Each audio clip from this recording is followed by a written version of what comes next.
আসসালামু আলাইকুম রহমতুল্লাহ বরকাতুহু। তে বন্ধুগণ, আশা করি আল্লাহ পাকের রহমতে সকলে সহি সালামত আছেন।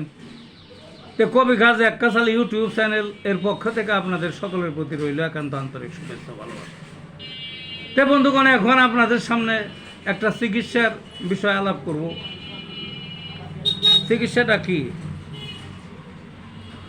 দুর্বল স্বভাব এবং ভয় পেলে তার মহা চিকিৎসা। আরেকটা কথা আছে এর মধ্যে, অর্থাৎ তিনটা বিষয় এখানে আমি আলাপ করবো ছোট্ট একটা বিষয়ের মধ্যে। কি? একটা আছে দুর্বল স্বভাব বা দুর্বল চিত্তের লোক, আর একটা হলো ভয় পায় মানুষে, ভয় পাইলে, আর একটা হলো ভয়ের থেকে কোনো রোগ হলে তার চিকিৎসা হোমিওপ্যাথিকে খুব ভালো ভালো আছে এবং একই চিকিৎসা, এবং এই তিনটারই খুব কাজ করে।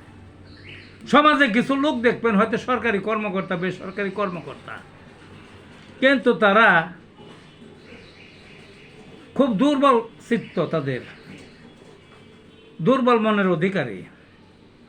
মানুষের সামনে একটা ভাষণ দিতে গেলে, কথা বলতে গেলে, জনসমক্ষে গেলে দেখবেন ওই কথা বলতে পারে না, আইলিয়া যায়, পাও কাঁপে, ঘাইমা যায়, জামা জমা ভিজে, মনে হয় যেন পড়ে যাবে, সে থতমত খেয়ে যায়। এটা হইল ভয়ার্থ। জনসম্মুখে কথা বলতে পারে না, বাইরেতে পারে না, কিছু বলতে পারে না, দাঁড়াইলে ভয় পায়।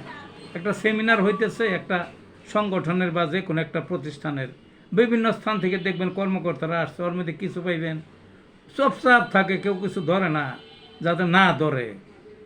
আর কিছু আছে খুব বলতে থাকে, কিন্তু যদি না ধরে করে, তাদের যদি বলতে বলা হয় তাইলে কাইপা চইপা একের মরার অবস্থা, বুঝলেন না?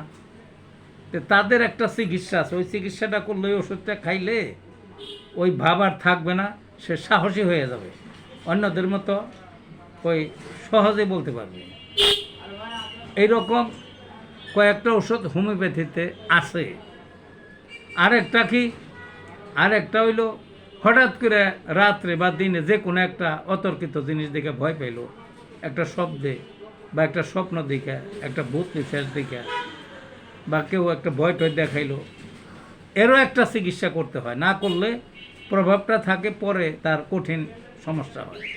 আর ভয় পাইছিল, চিকিৎসা করে নাই, তার জটিল সমস্যা দেখা দেয় এবং মারাও যায় মানুষ, এরকম নজিরও আছে। কাজে সে ওঠার চিকিৎসা আছে হোমিওপ্যাথিতে, হোমিওপ্যাথিতে আছে। কাজেই আমার কাছে চিকিৎসা নেয় মানুষ এই সমস্ত রোগের বা এই সমস্ত সমস্যার। আসুন আপনারা চিকিৎসা নেন, ভালো থাকুন বন্ধুরা।